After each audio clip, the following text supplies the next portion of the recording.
நீ சூட்டும் பூவுக்காக நெடுங்கூந்தல் ஆடுது. நீ வைக்கும் பொட்டுக்காக நடுநெத்தி வாடுது.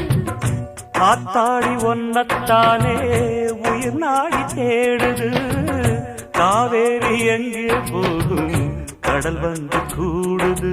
அந்திப் பொழுதில் தென்னங்கிளையில் தென்றல் கூத்தாட மையை எழுதி மஞ்சள் குருவி கையை கோத்தாட அடங்காத ஆசை கொண்டு நானும் போராட. உனக்கென பிறந்தவ ரெக்க கட்டி பறந்தவ இவதான். என விட உனக்கு இங்கு மனசுக்கு பிடிச்சவ எவதான்.